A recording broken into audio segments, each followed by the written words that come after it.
Hey everybody, Koricon Nala here, and we're going to be doing a movie review for Guardians of the Galaxy Volume 2, directed by James Gunn, and it's got all of our stars back: Chris Pratt, Zoe Saldana, Dave Bautista, Bradley Cooper, Vin Diesel, Michael Rooker, Karen Gillan, and Kurt Russell. I'm a huge Karen Gillan fan. I love her. Ever since Doctor Who. Some of my favorite storylines in Doctor Who were the Matt Smith storylines with Amy and Rory. I loved those. I loved them so much. So our team is back along with Yondu and Nebula as they go on some adventures, and Peter Quill learns about his father and where he comes from. The beginning of this movie was perfect to me. If you haven't seen the first one, it really sets the tone instantly for the entire film. And if you have seen the first one and you're already a fan, then you get exactly what you wanted: some action, humor, and dancing Baby Groot. I was afraid the movie would end up being a Baby Groot film with other people that were just in it doing stuff, but it wasn't like that at all. Even though the intro of the movie was like that, I think they did it on purpose to give us some Baby Groot, to get it out of our system, so that we're satisfied like a drug addict, a Baby Groot drug addict, and then just have him in the rest of the movie a normal amount. I was happy that all the characters got equal time for their stories, which is really hard to do for a cast that large. I also love the banter between the characters. I'm a huge lover of good banter. And full props to James Gunn. I mean, it's got to be hard, and it's really not easy to balance that many characters. The team branched off into two different storylines, so we're cutting back and forth, which made the film kind of feel disconjointed. But it was done as well as possible for that type of story, so it was done as well as it could have been done.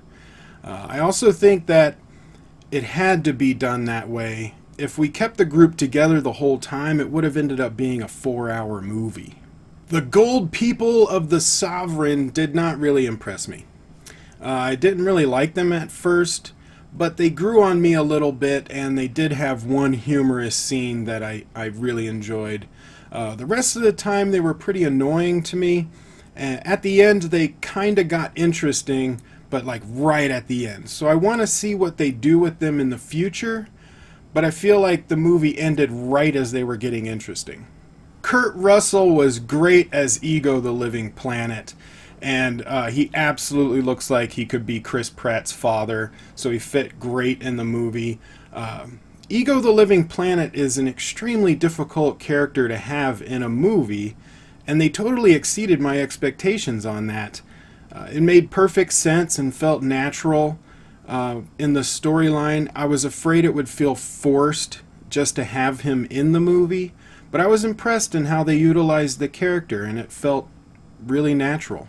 The movie as a whole had some stories going on, but didn't really feel like it had a goal until the third act of the film. For the first 2/3 of the movie, we were just following the characters along as they did interesting things, but it didn't feel like they were going anywhere until the last part. The cinematography was beautiful. Almost every scene looked like you could do a freeze frame and make an awesome poster out of it. Just take a screenshot, print it out, frame it, and put it on your wall. Action sequences were properly filmed, wide shots, longer cuts, very easy to follow and entertaining. Not very many crazy camera shots, which I think is a good thing for this kind of movie, because there's so much going on with so many characters that you don't really want to distract the audience by having some unusual or strange camera angles and camera shots. It was really filmed to support what was happening in frame, and there's so much happening in frame as it is. You don't need to be moving the camera or putting it in a weird angle. So to wrap up, awesome characters, great humor, I love the banter. Ego the Living Planet was properly utilized, beautifully shot with properly filmed and edited sequences and action. But the movie didn't really get much of a focus until the last third of the film, and I didn't really like the Sovereign. They didn't get interesting until the end. But other than that, I really loved this movie, and I will totally watch it again.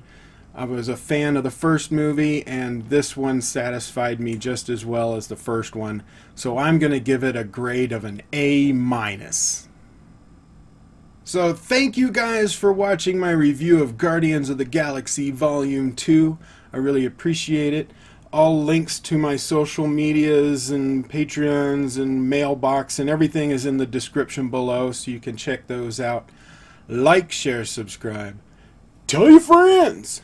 And I will see you on the next video.